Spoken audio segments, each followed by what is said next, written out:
한글은 세계가 우수성을 인정하였지만 오랜 세월 빛을 보지 못하다가 선교사와 성경에 의해 우리 민중의 글로 자리 잡게 되었습니다. 노벨 문학상을 받은 펄벅은 한글을 세계에서 가장 단순하고 훌륭한 글자라고 말했고, 선교사 게일은 한글은 하나님의 섭리 가운데 선교를 위해 준비된 훌륭한 언어라고 말했습니다. 하지만 한글은 400년이 넘는 세월 동안 사대주의 풍토 속에서 진가를 인정받지 못하다가 1800년대 후반에 선교사들에 의해 빛을 발하게 됩니다. 양반들이 사용하던 한자와 부녀자들을 중심으로 사용되던 한글을 접한 선교사들은 훨씬 배우기 쉬운 한글로 복음을 전하기로 합니다. 1882년 만주에서 최초로 한글 성경을 번역한 존 로스는 한글 성경 번역 작업이 앞으로 한국 선교에 크게 기여할 것을 확신했습니다. 이후 1884년 일본에서는 이수정 선생님이 마가복음서를 발행하는 등 성경의 한글 번역은 한글 발전의 토대가 되었습니다. 선교사들은 성경을 한글로 번역하는 것은 물론 신문과 전도지 등 선교 관련 문서를 한글로 펴내며 한글 보급에 힘썼습니다. 선교사들의 한글 보급은 문맹률을 낮추는 역할을 했고, 한글은 세종대왕이 백성들을 위해 만든 글이라는 본래의 의미를 되찾게 되었습니다. 너무 쉽고 단순해 무시당했던 한글은 긴 잠에서 깨어나 그리스도의 놀라운 복음을 한국에 전하는 매개체가 되었습니다. 한국 교회사에서 이름 없이 선교사들을 도와 성경을 반포한 이들이 수천 명이었는데 이들이 권서인들입니다. 권서들은 등에 복음집인 성경책을 지고 부르튼 발로 삼천리 방방곡곡을 다니며 성경을 보급했습니다.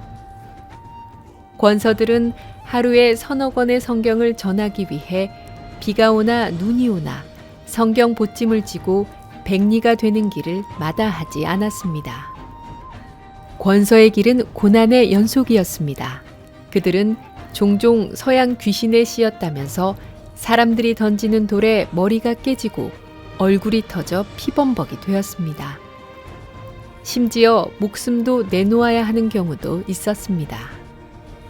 가난한 백성들에게 한 권의 성경보다 한 줌의 쌀이 더 필요한 것 같았지만 권서들은 하나님의 말씀만이 이 민족의 살길이며 이 땅의 백성을 구원할 수 있는 생명줄이라는 것을 확신하고 악착같이 성경을 팔았습니다. 권서들은 사람들이 가난하다는 것을 잘 알았지만 성경을 무료로 배부하지는 않았습니다. 돈이 없으면 곡식, 생선, 달걀, 옷, 성냥 등으로 성경과 교환해 주었습니다. 그런 것이 없으면 자신들이 대신 지불하고 성경을 건네주기도 했습니다. 초기 한국 신자들은 끼니도 먹지 못하면서 한 권의 성경을 사서 읽었습니다. 복음에는 뜬 기쁨도 잠시, 조선은 일본의 침략을 받아 곧 식민 통치를 받게 됩니다. 일본은 우리의 이름, 말과 글까지 앗아가려고 했습니다. 일제강점기 창씨개명과 징병, 징용을 통해서 조선에 최고의 순환과 압제를 가합니다. 그런데 그때 교회는 한글 성경으로 설교가 이루어지고 찬송이 한글로 불러지면서 한국어가 보존될 수 있었습니다. 또 한글에 대한 이해와 한글에 대한 적극적인 연구가 가장 활발했던 계층이 기독교인들이었습니다. 주시경은 상동교회 교인이었고 한글이 유지가 된 가장 밑바닥이 된 힘은 기독교인들의 노력이었습니다. 그런 한글 성경의 힘이 민족의 문맹을 깨트리는 데 큰 역할을 담당했고 일제강점기 때 한글의 불꽃을 사그라지지 않게 했던 원동력이 되었습니다.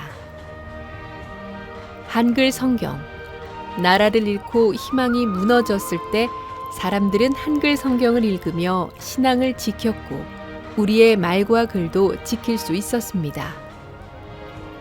이름도 없이 빛도 없이 민중들을 복음의 길로 이끌었던 권서들. 한반도 구석구석 권서들의 발길이 닿는 곳마다 복음은 싹을 틔웠고 오늘날 한국 교회의 밑거름이 되었습니다. 민족의 풍전등화 같은 위기 속에서도 초기 기독교인들은 우리 말과 글이 있는 한 절대 나라를 빼앗기지 않는다고 믿었습니다. 전대받던 글자 한글은 하늘의 비밀을 담은 그릇이 되었고 한글 성경은 잠든 조선을 깨우고 민족의 말과 정신을 지키는 울타리가 되었습니다.